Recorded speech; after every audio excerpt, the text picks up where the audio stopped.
called her a witch, accused her of cursing her own husband, of stealing his strength, of bringing death to the man she loved more than life itself.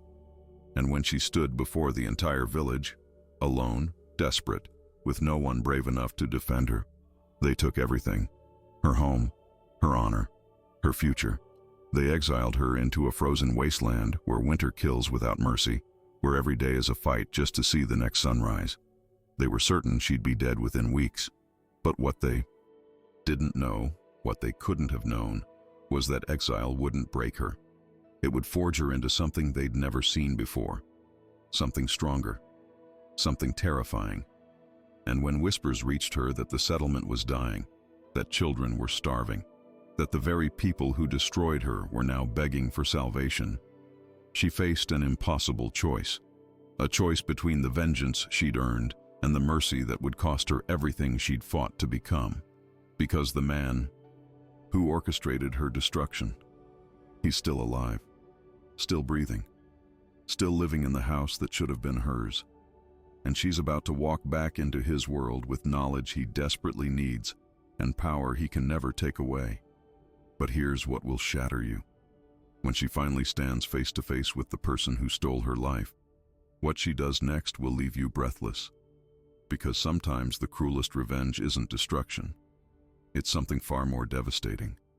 Something that will make you question everything you thought you knew about justice, forgiveness, and what it truly means to survive. The whispers started 3 days after they burned Knut's ship. Helga felt them before she heard them, a shift in the air when she walked through the village, like the moment before lightning strikes. Women who'd embraced her at the funeral now pulled their children closer when she passed. Men who'd sworn oaths to her dead husband suddenly found reasons to study their boots when she approached the well. She told herself it was grief making her paranoid, told herself the hollow ache in her chest was just the emptiness of sleeping alone after 7 years of warmth beside her. But that morning, when old Birgit spat in the dirt as Helga walked by, she knew something had curdled in the hearts of her people. The knowing came like a fist to the stomach. Helga's hands trembled as she carried water back to the longhouse. Her longhouse now, though the words felt like stones in her mouth. 28 winters old, and she owned land, livestock, a seat of respect that most women never touched. Knut had built this for them, for the children they'd prayed for every harvest, every solstice, every desperate night when her monthly blood came and she'd wept into his shoulder. The gods had given them everything except the one thing that mattered. She set the bucket down too hard. Water sloshed over the rim, darkening the packed earth floor. The longhouse felt massive and suffocating all at once. Knut's shield still hung on the wall, the painted raven now a ghost watching her fail at simply existing. His smell was fading from the furs, salt and smoke and something indefinably him, and she'd pressed her face into them last night, trying to hold on to it, hating herself for the desperation. The door opened without a knock. Rolf stood in the threshold, and Helga's spine went rigid. Knut's younger brother had his same broad shoulders, same sharp jawline, but where Knut's eyes had held steadiness, Rolf's darted like a cornered animal. He looked thinner than she remembered, harder. His wife Liv hovered behind him, her face a mask Helga couldn't read. "We need to speak." Rolf's voice had an edge that made Helga's instincts scream. She forced her shoulders back. "Then speak." He stepped inside, too far into her space. She smelled stale mead on his breath and something sour underneath. Fear, maybe, or shame wearing aggression like armor. The thing meets in 4 days. I know. Every free person in the settlement knew. The assembly gathered after every funeral of a landholder to settle inheritance disputes, though there should be no dispute here. The law was clear. Childless widows inherited. "People are talking, Helga." Liv's voice was softer than her husband's, but somehow more frightening. "About why why you never..." The blood drained from Helga's face. "Never what?" Rolf's jaw worked like he was chewing something bitter. "Why my brother, a man who got 3 thrall women pregnant before he even married you, suddenly couldn't give you a single child in 7 years. The words hit like a physical blow. Helga's lungs forgot how to work. What are you saying?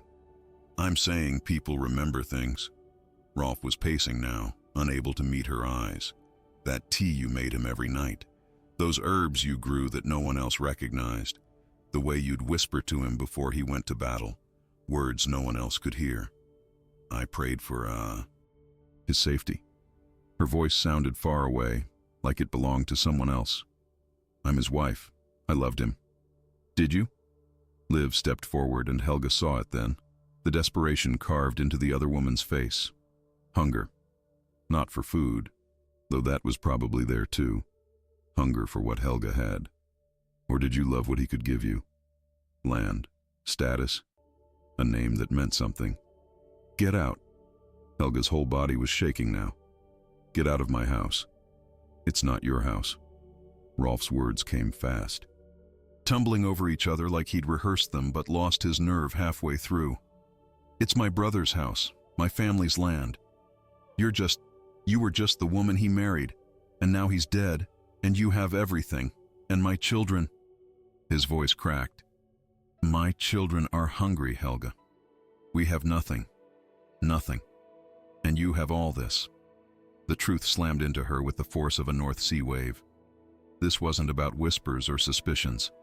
This was about inheritance. About Rolf looking at his brother's lands. Lands that should have been his if Knut had died without an heir. And seeing his own survival. The law gave me this. Helga's voice was steel over terror. I didn't take anything. The law protects witches?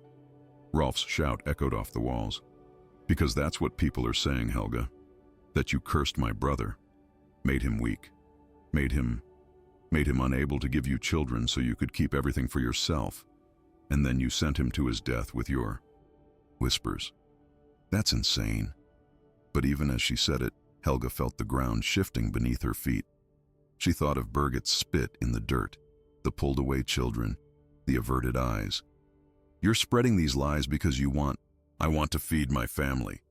Rolf's face was red now, veins standing out in his neck. I want my son to stop crying himself to sleep because his belly hurts. I want to look at my wife without seeing disappointment in her eyes because I can't provide. He grabbed her arm, fingers digging in hard enough to bruise. You took my brother from me. First you unmanned him, then you killed him. And I won't let you take my children's future too. Helga wrenched her arm free. Her heart was hammering so hard she could barely hear her own thoughts. I loved Knut. I would never... Then explain it at the thing. Liv's voice cut through the chaos, cold as winter wind. 4 days from now, explain to everyone why the gods cursed your marriage. Why a warrior who fathered 3 children before his 20th winter couldn't give you one. Explain the herbs, the whispers, the fact that he died the very same season you finally would have inherited everything. They left her standing there, alone in the long house that suddenly felt like a trap. Helga's legs gave out. She sank to the floor, her breath coming in short, sharp gasps that wouldn't fill her lungs. This couldn't be happening. She'd done nothing wrong, nothing except love a man and grieve him and exist in a world that had no patience for women who didn't fit the shape it demanded. 4 days until the thing. 4 days to prove she wasn't a witch. 4 days to explain why the gods had denied her the one thing every woman was supposed to want, supposed to have, supposed to be able to give. Outside, the wind picked up. It sounded like whispers, like accusations, like the beginning of an ending. She couldn't stop. Helga didn't sleep that night. She sat by the dying fire, watching shadows dance across the walls like accusations taking form. Every sound outside made her flinch. Footsteps that might be a mob, voices that might be coming for her before the thing even convened. Her mind spun in circles, trying to find the moment this had started, the crack in her life where poison had seeped in. When dawn finally broke, pale and cold, she forced herself to stand. Her body ached like she'd been beaten. Maybe she had been, in a way that left no visible marks. She needed allies, someone who remembered her before the whispers, before Rolf's desperation had twisted her into something monstrous. Her hands shook as she pulled on her cloak. The good wool one Canute had traded for 3 winters ago, back when touching her didn't feel like a curse. The village was already awake when she stepped outside. Smoke rose from cooking fires, the smell of fish and barley porridge mixing with the sharp scent of the sea. Normal. Everything looked so devastatingly normal except for the way conversations stopped. When she appeared, like she was death itself, walking among the living. Astrid's house sat near the edge of the settlement, close enough to be part of the community, but far enough that the old healer maintained some distance from daily politics. Helga had helped Astrid deliver Liv's second child 2 years ago, had held the laboring woman's hand while Astrid worked with steady, capable fingers. Surely that counted for something. Surely Astrid would remember. She knocked, her knuckles raw against the weathered wood. The door opened a crack. Astrid's weathered face appeared, and Helga saw something that made her stomach drop. Pity. Not anger, not fear. Pity. Which meant Astrid believed she was doomed, but felt bad about it. "I need to talk to you." Helga's voice came out steadier than she felt. "Please." Astrid glanced over her shoulder, then stepped outside, pulling the door shut behind her. She didn't invite Helga in. The message was clear. Whatever contamination Helga carried, it wasn't welcome in her home. "I know what they're saying." Helga fought to keep desperation out of her voice. "You know me, Astrid. You know I would never hurt Canute. The herbs I used were they were for his digestion, for the pain in his shoulder after battle. Nothing more. What I know doesn't matter." Astrid's voice was kind, which somehow made it worse. What matters is what people saw, what they remember, or think they remember. But you're a healer. You know herbs. You could explain it the thing that... Helga. Astrid's hand on her arm was gentle but firm. 3 people have already come to me. 3 different families, all suddenly remembering times you gave them remedies that didn't work quite right. A fever that got worse before it got better. A cough that lingered. A wound that festered. Ice flooded Helga's veins. That's normal. Healing isn't perfect. You know that better than anyone. I do. Astrid's eyes were sad. But when people are looking for proof of witchcraft, normal becomes suspicious. Every failure becomes evidence. Every success becomes unnatural. I'm sorry, but if I defend you at the thing, they'll start asking questions about me too. About my herbs, my remedies. She squeezed Helga's arm once, then let go. I have grandchildren to think about. I can't risk them. The door closed, and Helga stood there, alone again. She tried 4 more houses that morning.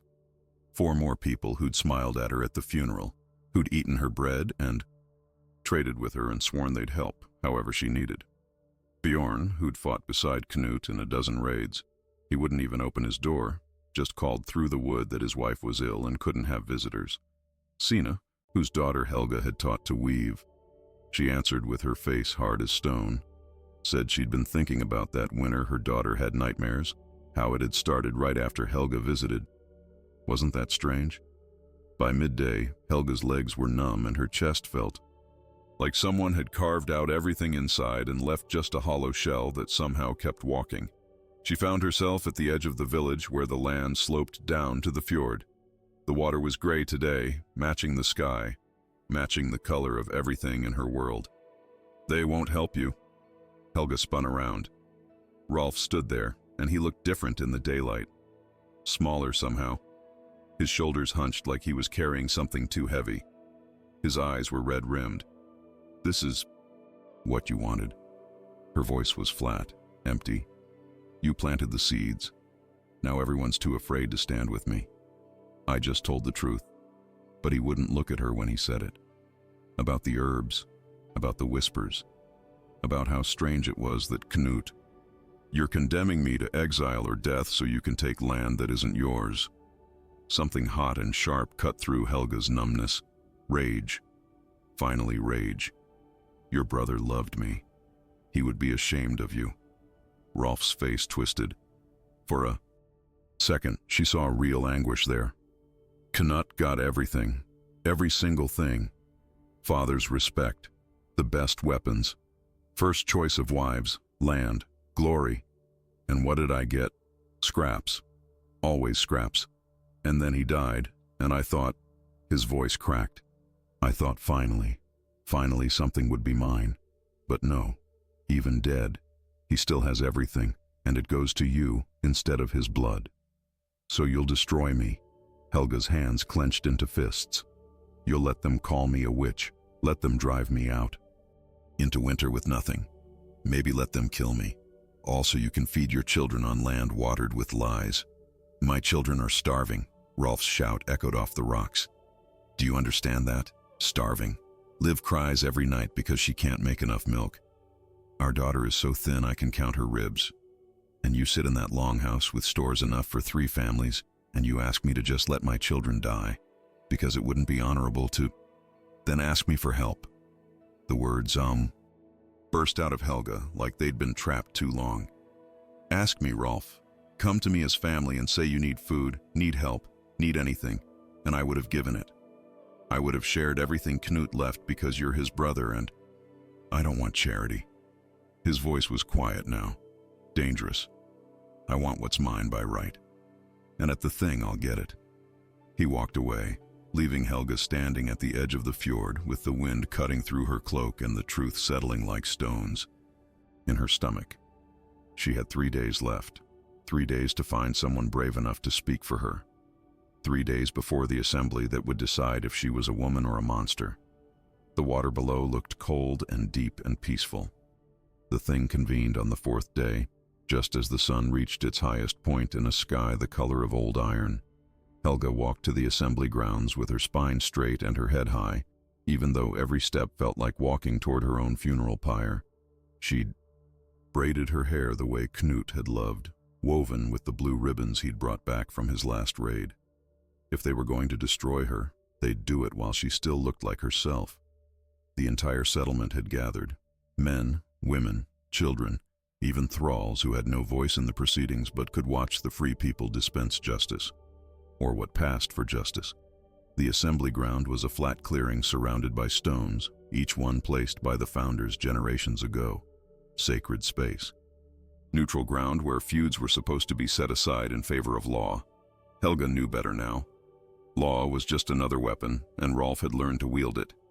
Jarl Sigurd sat in the high seat, his gray beard braided with silver rings that caught what little light the day offered. He'd known Knut since boyhood, had stood as witness at their wedding. Helga had served him mead in her home 100 times. Now he looked at her like she was a stranger, a problem to be solved.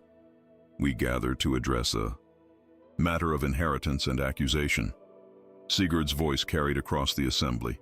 Helga, widow of Knut Eriksson, stands accused of practicing satyr, of using dark arts to curse her husband's seed, to weaken his warrior's spirit, and ultimately to bring about his death in battle. The words hung in the cold air like smoke. Helga's fingernails dug into her palms hard enough to draw blood. She would not cry, would not give them that satisfaction.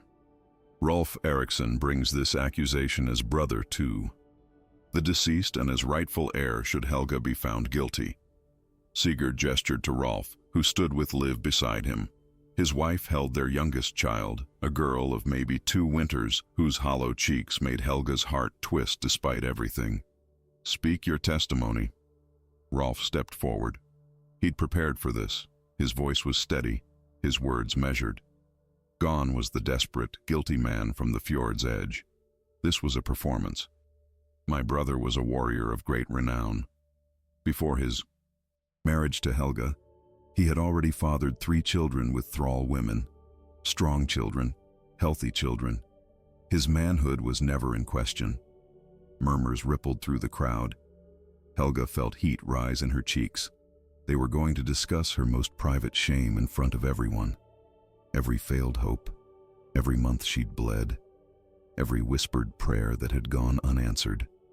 Yet in 7 years of marriage, Helga bore him no children. Rolf's voice grew stronger. Not one. My brother, who had been so virile, suddenly became as barren as winter soil.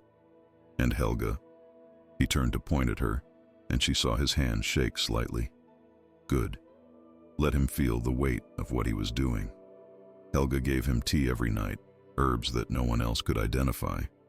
She would whisper to him in the darkness, words in a language that sounded wrong to those who overheard. I prayed in the old tongue. Helga's voice cut through before Sigurd could stop her. The language my grandmother taught me. There's no law against that. There's law against cedar. This came from Birgit, the old woman who'd spat at Helga days ago. She stood now, leaning on her walking stick like it was a weapon. Against women who twist nature to their own purposes. My mother told me stories of your grandmother, girl. How she knew things she shouldn't. How crops would fail in fields of those who crossed her. My grandmother was a healer. Helga fought to keep her voice level. Just as I learned to be. That's not witchcraft. That's knowledge passed from mother to daughter for generations. Knowledge of what? Sina pushed forward from the crowd. My daughter had nightmares for months after you visited our home. Woke screaming about shadows with teeth. That started the very night you gave her that tea for her cough. The tea was willow bark and honey. Helga's voice was rising now, panic clawing at her throat. Nothing more. Children have nightmares. That's not... My wife's fever got worse after your... remedy. This from Bjorn, who finally showed his face. She nearly died. I told you to come back if she didn't improve. Helga turned to Sigurd, desperate now. I told every person who came to me, if the remedy doesn't work, come back. Sometimes healing takes time. Sometimes curses disguise themselves as cures. Birgit's voice was like stones grinding together, long enough to avoid suspicion. Enough. Sigurd raised his hand. Helga, you will have your chance to defend yourself. But first, he gestured to someone at the edge of the crowd. We have another witness. Helga's stomach dropped as Astrid stepped forward. No. Please no. The old healer's face was carefully blank. I have been asked about the herbs Helga used, about their purpose and their effects. And what did you determine? Sigurd leaned forward. Astrid's pause was just a heartbeat too long. The herbs themselves were not harmful. Lavender, willow bark, chamomile, common remedies. But she wouldn't look at Helga. But the way they were prepared, the timing of their use, the specific combinations, it's possible they could have been intended to prevent conception rather than promote it. The assembly erupted. Voices crashed over Helga like waves. She couldn't breathe, couldn't think. Astrid had just confirmed their worst fears while pretending to defend her. Why? Helga's voice was barely a whisper, but Astrid heard it. Their eyes met across the space, and Helga saw the answer there. Survival. Astrid was sacrificing her to protect herself, to protect her grandchildren, to stay safe in a world that had no patience for women who didn't conform. Let her speak, someone shouted from the back. Let Helga defend herself. Sigurd nodded. The accused may speak. Helga's legs shook as she stepped forward. Every eye in the settlement was on her. Judging, condemning. She saw Rolf's children thin and hungry, saw Leiv's desperate face, saw the stones in everyone's eyes and knew that no words she spoke would change what they'd already decided. I loved Knut. Her voice cracked and she didn't try to hide it anymore. With everything I had, I loved him. The herbs were to help him sleep after nightmares from battle, to ease pain in his shoulder that never healed right. I prayed for children every single day. Every month that my blood came, I wept. I would have given anything, to give him a son, to give him the family we both wanted. Then why didn't you? Liv's voice was sharp as a blade. Why did the gods curse your union if you were innocent? I don't know. The words came out broken, honest. I don't know why the gods denied us, but it wasn't witchcraft. It was just the way things were. Some marriages bear fruit, some don't. That doesn't make me a monster. The timing of Knut's death. Rolf's voice was quieter now, almost gentle. More dangerous for it. The very season you would inherit everything. Convenient, isn't it? He died in battle. Helga's shout echoed off the stones. A spear through his side, How is that my doing? You whispered to him before he left. Birgit again, relentless. I saw you, standing at the door, your hands on his face, words pouring from your mouth like poison. He went to that raid with your curse on him. I told him I loved him. Tears were streaming down Helga's face now. I told him to come home safe. I told him... Her voice broke completely. I told him we'd try again. For a child. That maybe this time the gods would bless us. The silence that followed was worse than the shouting. Sigurd stood. His face was carved from stone. Helga Thordaughter, this assembly finds the accusations against you to be credible and supported by testimony. You are declared outlaw. No. The word fell from Helga's lips like a prayer, like a scream, like the last sound a drowning person makes. And exiled from these lands immediately. You are forbidden from taking property, livestock, or goods beyond what you can carry. Any who offer you shelter or aid will face the same judgment. You have until sunset to leave. Helga learned to survive by becoming someone else entirely. The woman who'd left her homeland with nothing but a cloak and broken heart would not have recognized what she'd become. That woman had soft hands and softer expectations.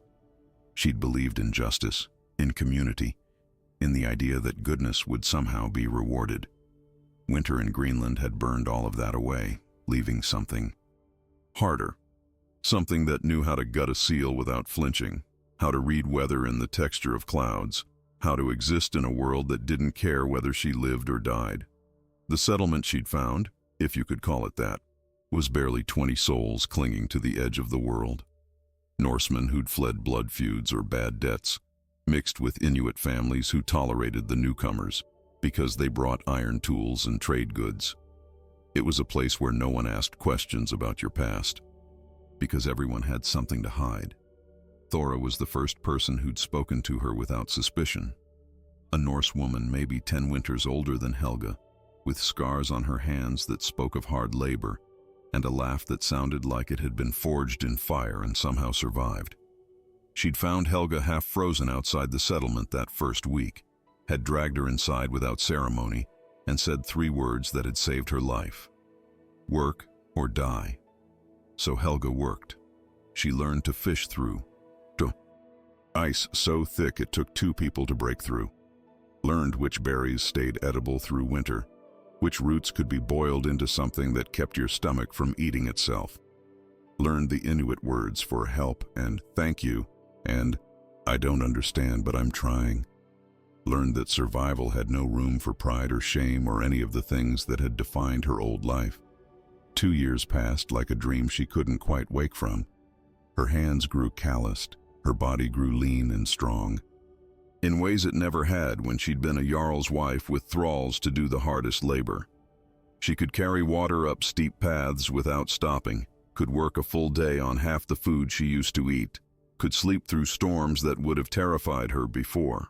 But mostly, she learned to watch, to listen, to see the patterns in how people interacted, how conflicts started and ended, how communities held together or fell apart in places where the margin between life and death was measured in days of food stored, in thickness of walls against wind, in knowledge shared or hoarded. You're thinking too loud again. Thora's voice cut through Helga's thoughts. They were mending nets together, fingers moving in practiced rhythm. The work was mindless enough that thoughts could wander, dangerous enough that wandering too far meant mistakes that cost fish, which meant hunger. Just remembering. Helga kept her eyes on the knots. She rarely talked about before. Most people here didn't. The past was a luxury they couldn't afford. The settlement? Thora's question was careful. She knew some of Helga's story, not all, never all, but enough to understand the shape of the wound. Helga nodded, wondering if they survived the winters, if Rolf managed the land properly, if... She stopped, hating herself for caring, for still, after everything, wondering if the people who'd destroyed her were okay. You know what your problem is? Thora tied off a knot with more force than necessary. You still think like you're part of them, like you owe them something, like their survival matters more than yours. They were my people. The words came out defensive. They threw you out to die. Thora's voice was flat, matter of fact. You don't owe them shit. Not your thoughts. Not your concern. Not your forgiveness. Before Helga could respond, Inukpak appeared at the entrance to the shelter. The Inuit hunter was young, maybe 20 winters, but he moved with the confidence of someone who'd never doubted his place in the world. He'd been teaching Helga his language slowly, patiently, in exchange for her teaching him better Norse, so he could trade more effectively with the ships that sometimes came through. Ship. He said it in Norse first, then repeated in his own tongue. Big one, Norse markings. Helga's hand stilled on the net. Ships came maybe twice a year, usually traders looking for walrus ivory or polar bear pelts.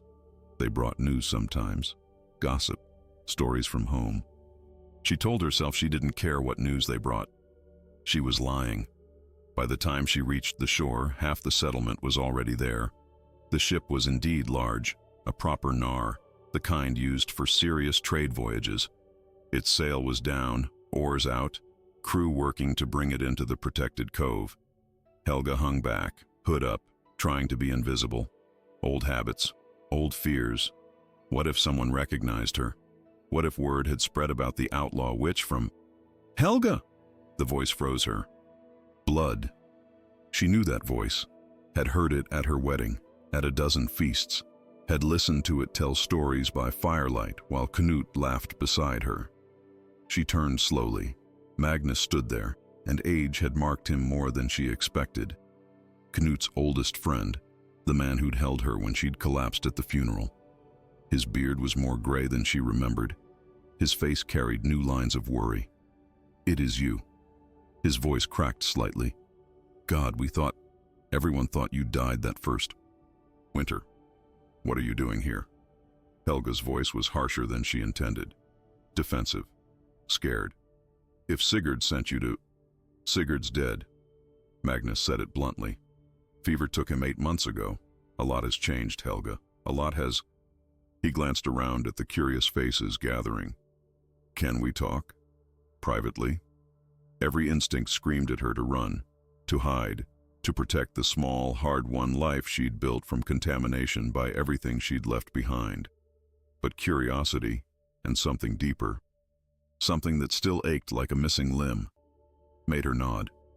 They walked to the edge of the settlement, far enough that voices wouldn't carry. The wind cut through their cloaks, carrying the smell of salt and ice. Magnus looked at her like he was seeing a ghost. You look different, he said finally. I am different. Helga crossed her arms. What do you want, Magnus? The settlement is dying. He said it without preamble, without softening. Rolf. He didn't know how to manage the land, didn't understand crop rotation, animal husbandry, when to trade and when to hold back stores. The first winter after you left, 3 families starved. The second winter, 5 more. People started leaving. Those who stayed are barely surviving. Something cold and sharp twisted in Helga's chest. And you came all this way to tell me that why? So I could feel vindicated? So you could come back. Magnus's eyes were desperate. We need you, Helga. The settlement needs someone who knows how to run things, how to plan, how to... He stopped, seeming to struggle with words. Rolf's daughter died last winter, the little one. Malnutrition. Liv hasn't spoken since. Rolf he sits in your old longhouse staring at walls. The image hit Helga like a physical blow. That hollow-cheeked little girl she'd seen at the thing, the one whose hunger had been weapon against her, dead. Because Rolf had taken land, he didn't know how to work. Because he'd destroyed the person who did. No. The word came out strangled. No, I won't. I can't. There's more. Magnus's voice dropped. We found evidence. Letters Rolf had hidden. He'd been planning to accuse you for months before Knut died. Had been spreading rumors, preparing witnesses. It wasn't about inheritance or family honor. He'd taken on debts with a jarl from the north, massive debts, and promised your lands as payment. He needed you gone to satisfy that debt. Helga's knees went weak.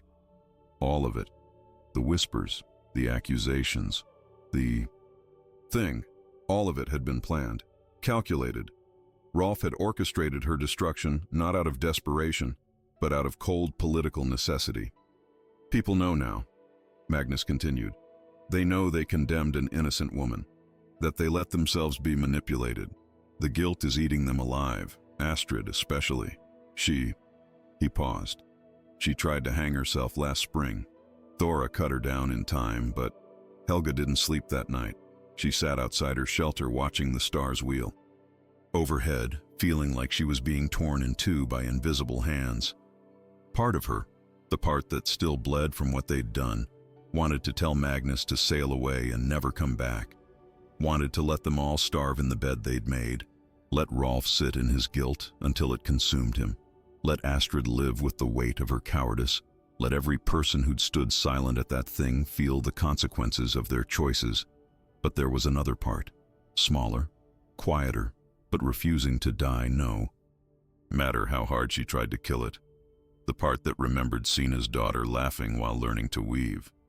Bjorn's rough kindness when her own father had died. The children, always the children, who had no say in their parents' cruelty but would suffer the most from their failures. You're going back. Helga turned. Thora stood there, wrapped in furs, her breath making clouds in the freezing air. She sat down beside Helga without invitation, the way she always did, the way Helga had come to depend on. I haven't decided anything. The lie tasted sour. You decided the moment he told you children were dying. Thora's voice held no judgment, just tired understanding. That's who you are.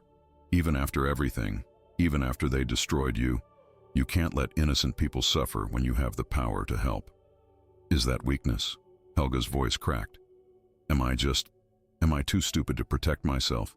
Too weak to hold a grudge? It's not weakness. Thora was quiet for a long moment. But it's not strength either. It's just who you are. And you have to decide if you can live with being that person. If you can help them without it destroying what's left of you. Helga thought about the little girl with hollow cheeks. Dead now. Would knowing that haunt her more than going back?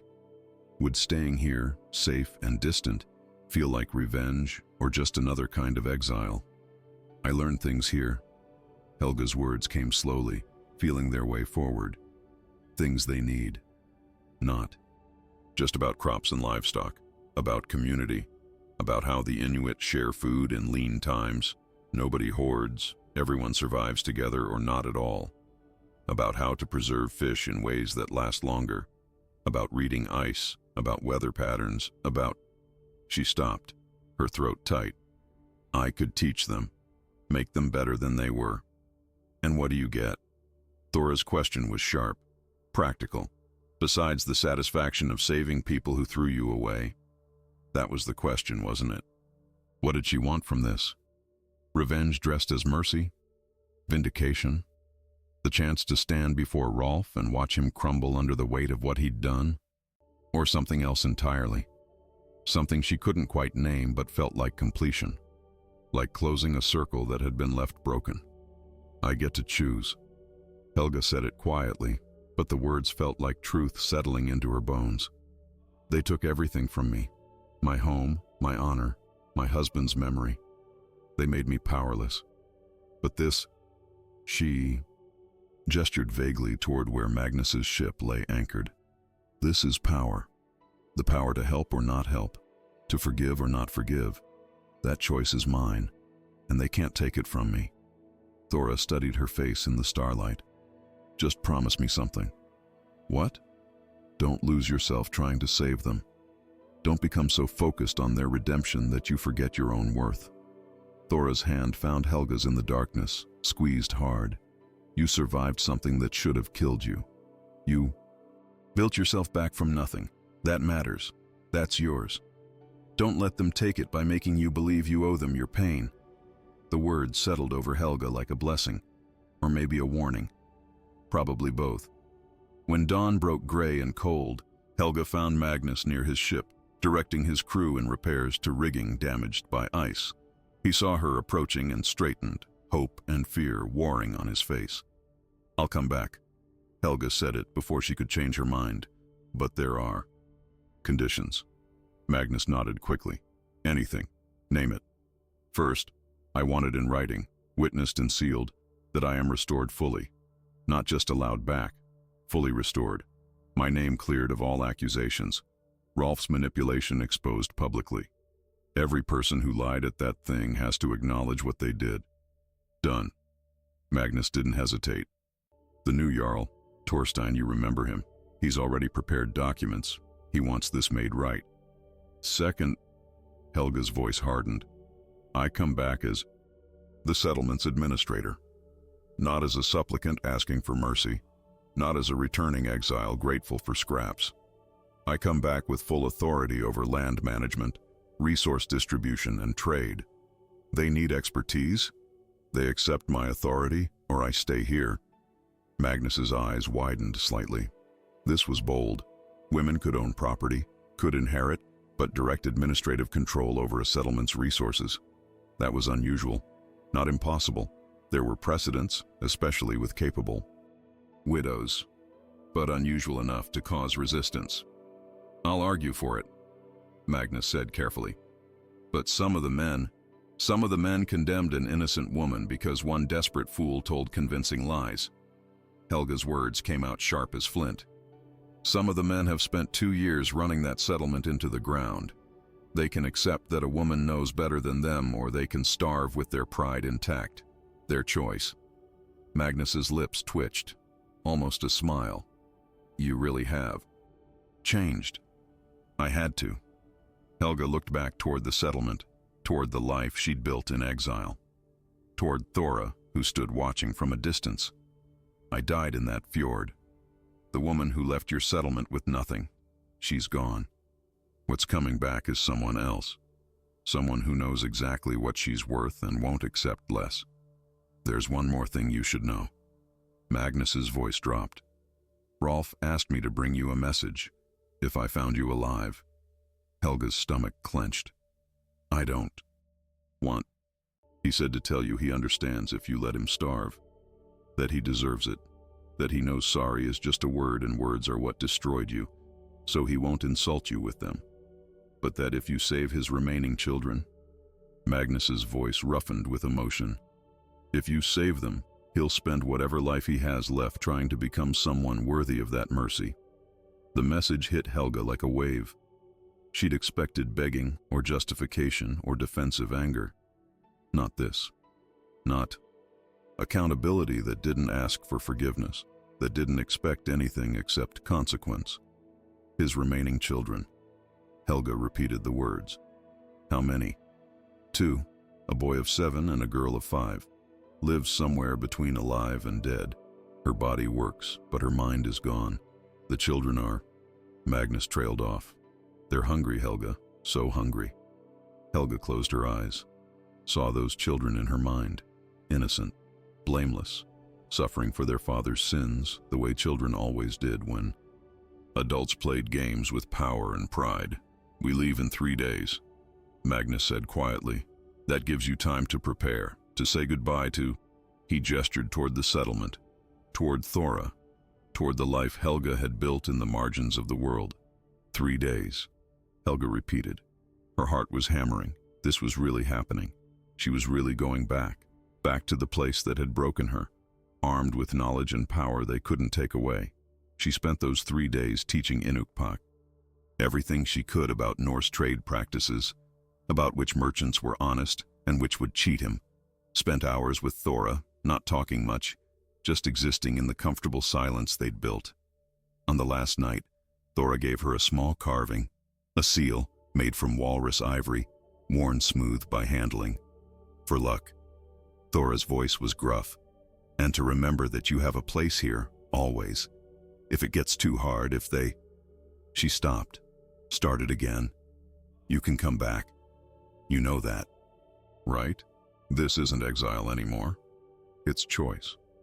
The settlement looked smaller than Helga remembered, or maybe she'd just grown larger in ways that had nothing to do with physical size.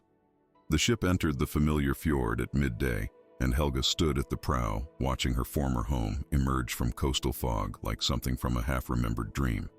The longhouses seemed more weathered, their roofs sagging in places that spoke of deferred repairs, fields that should have been prepared for spring.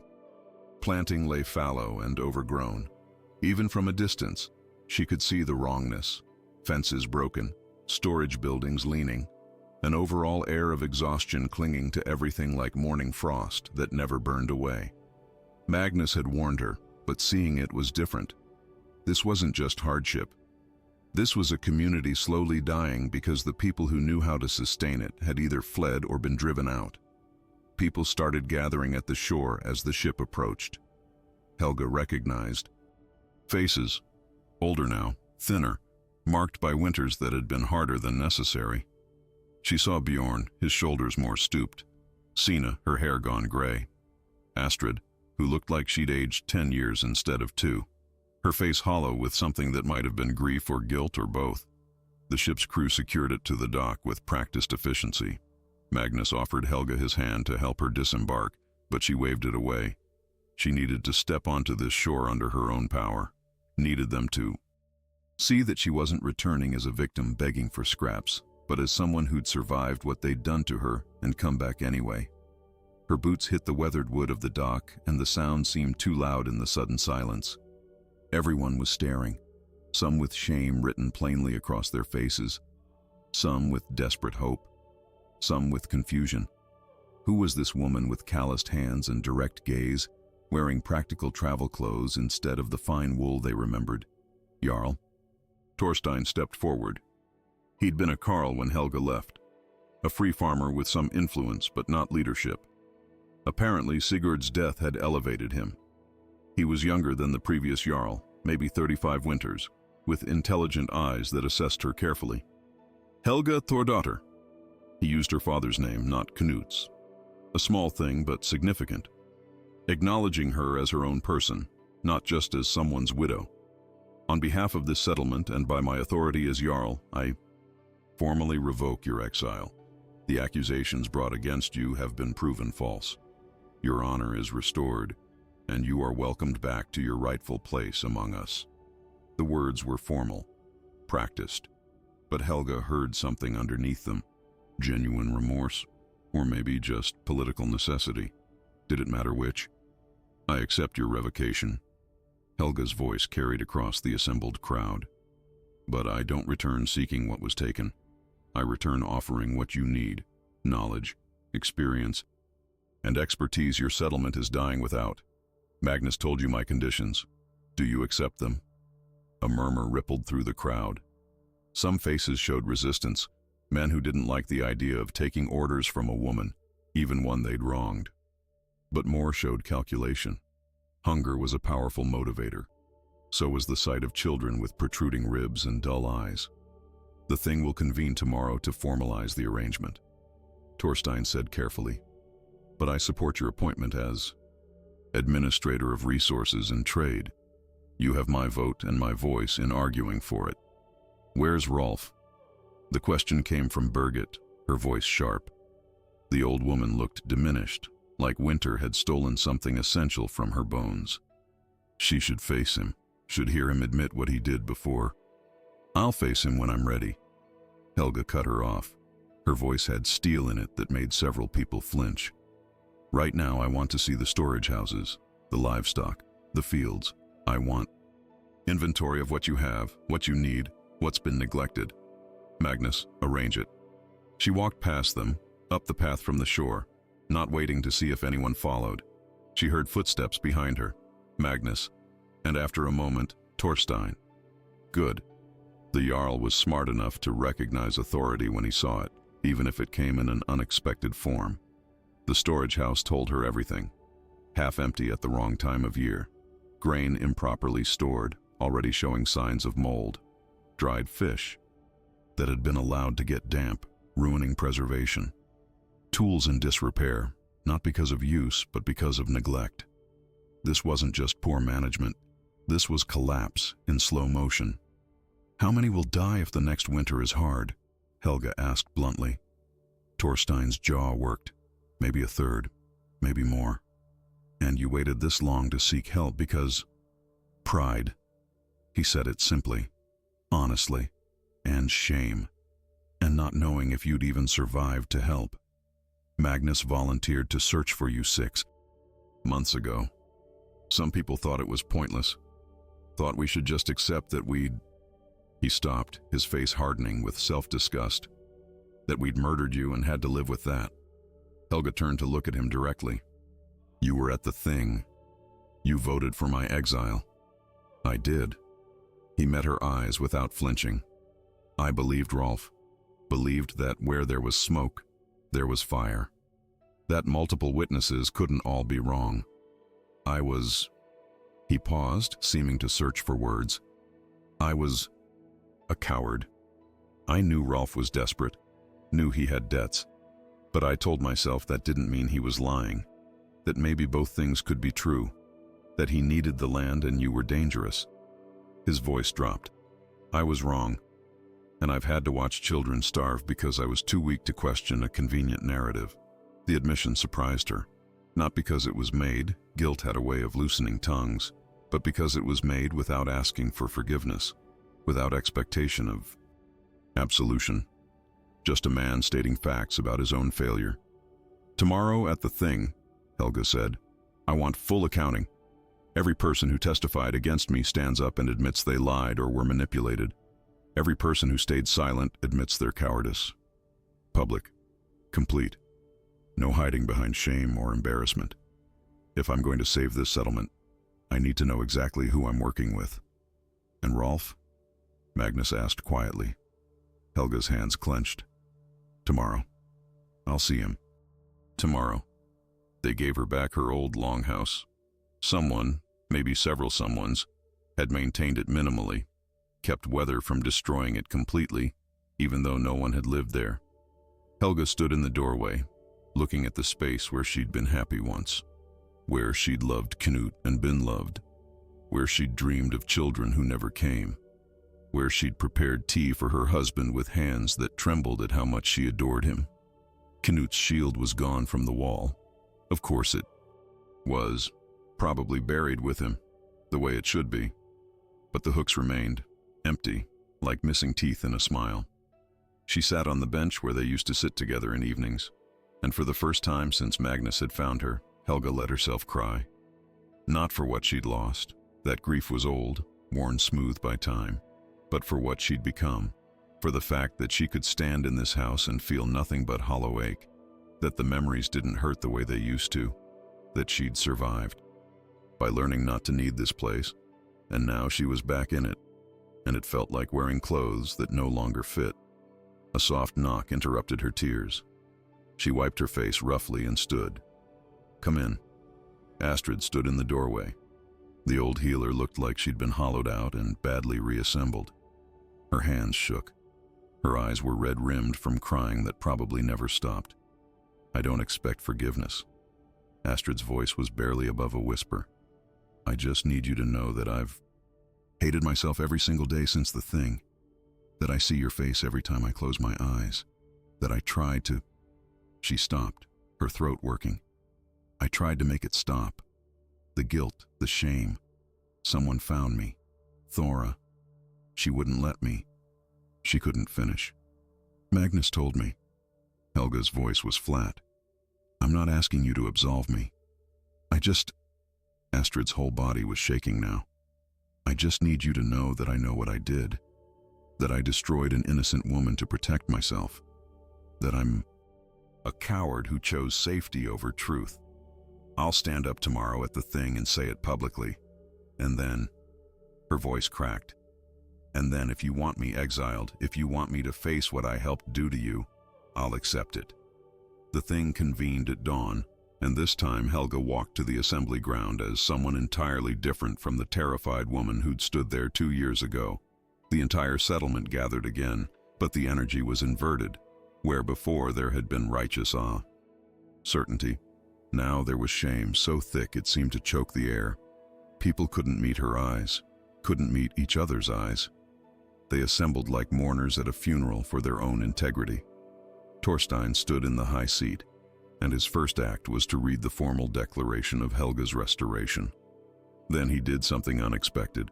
He stepped down from the seat and stood among the other Carls, elevating no one, making this assembly about truth rather than hierarchy. We gathered 2 years ago and condemned an innocent woman. His voice carried across the stones. We did this not because evidence was overwhelming, but because we were afraid, because we wanted simple answers to complicated questions, because we chose comfort over justice. Today, every person who participated in that injustice will speak, will name what they did, will face who they destroyed. One by one they stood. Birgit first, her voice shaking with age and remorse, admitting she'd remembered things that never happened because she'd wanted to believe. Bjorn, confessing he'd stayed silent when he should have defended, choosing safety over loyalty. Sina, weeping as she acknowledged twisting innocent events into evidence of witchcraft, because fear made her cruel. Helga watched them all, felt their guilt washing over her like waves against stone. Part of her wanted to accept their pain as payment, wanted to let them suffer the way she'd suffered. But a larger part, the part that had survived by becoming harder and clearer, understood that their guilt changed nothing about what had happened, couldn't undo the exile, couldn't give back the years she'd lost. Then Astrid stood. The old healer could barely get words out through her tears, but she forced them anyway. Admitted she'd implied Helga's remedies were suspicious when she knew they weren't. Admitted she'd sacrificed truth to protect herself. Admitted she'd been ready to die rather than live with what she'd done. I don't ask forgiveness, Astrid finished, her voice raw. I just ask that you understand. I know what I am. I'll carry this until I die, and it still won't be enough. Finally, Rolf stood, Helga's breath caught despite herself. He looked like he'd been carved from gray stone and left out in weather until he'd started to crumble. His clothes hung on a frame that had lost too much weight. His eyes were hollow pits that might once have held something human. I orchestrated everything. His voice was steady. Dead. Every rumor, every witness, every carefully timed observation. I had debts I couldn't pay, and your land was the only thing valuable enough to settle them. So I turned you into a monster, made people afraid of you, afraid enough to destroy you without questioning whether it was right. He paused, and something that might have been emotion flickered across his face. My daughter died because I didn't know how to work the land I stole. My wife stopped speaking because grief broke something in her that can't be fixed. And I sit in the house that should have been yours, surrounded by everything my lies bought, and I can't escape what I am. A man who murdered someone without putting a blade in her, who destroyed his own family to pay debts. The silence after his words was absolute. Helga stood slowly, every eye turned to her, waiting for judgment, for rage, for the vengeance she'd earned the right to deliver. I could let you starve. Her voice was calm, clear. I could watch this. Settlement die and feel nothing but satisfaction that justice finally came for you. That your children suffer the way you made me suffer. That every person who stood silent or spoke lies faces consequences. She paused, let the words settle. And part of me wants that. The part that screamed into frozen darkness, wondering why the gods let this happen to me. The part that learned to survive by making itself hard enough that nothing could hurt it again. She walked toward the center of the high assembly, toward Rolf, who stood waiting for whatever sentence she delivered. His face showed no hope, no expectation of mercy, just hollow acceptance. But I didn't survive exile just to become like you. Helga's words cut through the morning air. I didn't claw my way through 2 winters and learn to exist in the margins of the world just so I could come back and repeat the cycle of cruelty. You made me powerless once, took everything and left me with nothing. But standing here now, she gestured at the assembled crowd, at the broken settlement, at the desperate faces waiting for her to save or condemn them.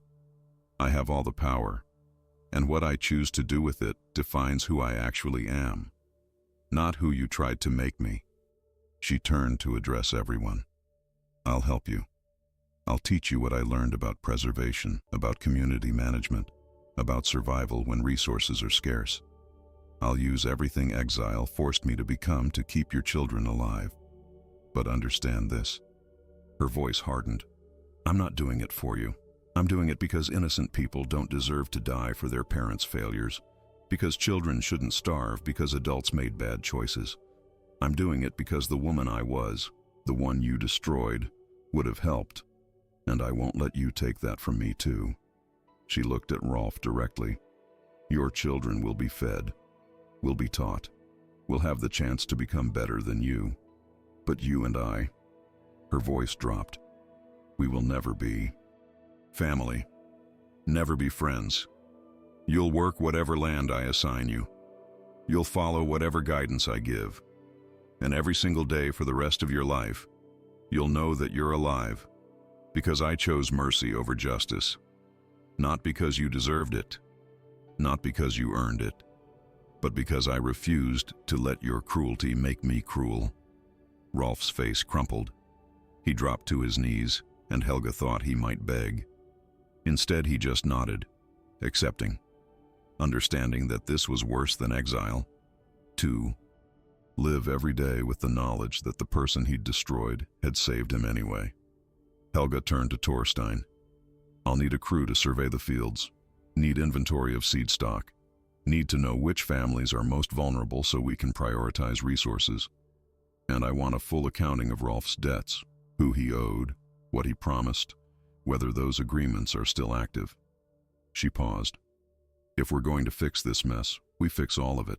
No more secrets, no more convenient lies. The assembly began to break apart, people moving with purpose for the first time in what looked like months.